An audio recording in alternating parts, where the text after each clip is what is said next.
Saudara, Minggu siang Kepala SMAN 72 Jakarta melakukan rapat koordinasi bersama dengan pemerintah dan lembaga terkait untuk membahas pola belajar mengajar bagi siswa pasca ledakan pada Jumat lalu.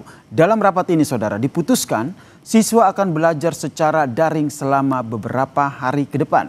Lebih lengkap, ini dia laporan dari jurnalis Kompas TV Cindy Permadi dan juru kamera Arif Rahman yang sudah kami rekam sebelumnya.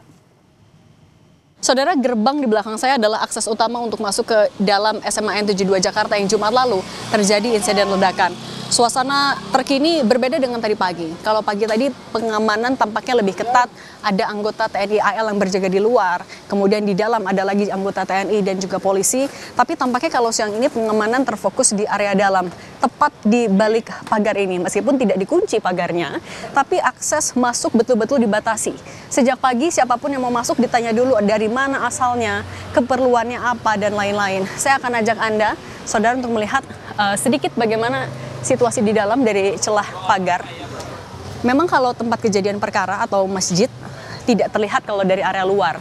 Tapi kalau tadi pernyataan dari KPAI yang ikut rapat pagi ini di SMAN 72 Jakarta, ada 2 titik sebenarnya yang ditinjau. Masjid dan ada 1 titik lagi di area belakang dekat dengan bank sampah. Untuk area masjid, garis polisi sudah dicabut dan KPAI, Kementerian PPPA mengapresiasi polisi yang memperbaiki beberapa bagian dari masjid secara cepat. Karena ini hubungannya adalah agar ketika nanti siswa melihat ataupun guru melihat tempat kejadian perkara tidak menimbulkan trauma lagi. Nah, kemudian tadi pagi ada rapat yang dilakukan oleh kepala sekolah, pemerintah pusat diwakili oleh Kementerian PPPA, Kemendikdasman, ada KPAI, kemudian dari Pemprov DKI Jakarta juga diwakili oleh beberapa dinas untuk membahas seperti apa pola belajar mengajar bagi siswa. Karena sebenarnya dari Menteri PPPA sebelumnya sudah bilang diharapkan belajar mengajar bisa dilakukan besok, Senin 10 November 2025. Tapi skemanya seperti apa, ini yang masih perlu dirembukan. Bagaimana belajar mengajar itu bisa dilangsungkan dengan nyaman, aman, dan lancar, menyesuaikan dengan kondisi psikologis siswa, guru, dan juga orang tua siswa. Tadi kalau disampaikan juga oleh KPAI sudah melakukan pemetaan. Mana siswa yang sedang dirawat, mana siswa yang sudah boleh rawat jalan, dan siswa lainnya. Pendampingan psikologis akan dilakukan untuk seluruhnya lebih dari 700 siswa. Dan juga untuk puluhan guru sudah berlangsung sebagian yang lagi akan seiring berjalannya waktu itu akan dilakukan semua.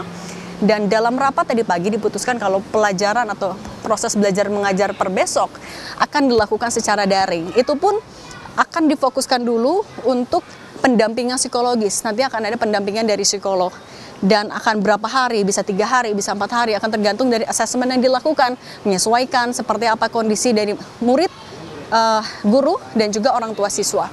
Kemudian juga area di dalam SMAN 72 ini masih dilakukan sterilisasi. Jadi pembelajaran secara daring itu juga tidak hanya menyesuaikan kondisi psikis dari elemen di dalam sekolah, tapi juga sterilisasi dan proses hukum yang sedang dilangsungkan. Kemudian juga untuk pendampingan psikologis ini, karena memang menjadi fokus saat ini, Menteri Sosial juga sudah bilang akan memberikan rehabilitasi sosial.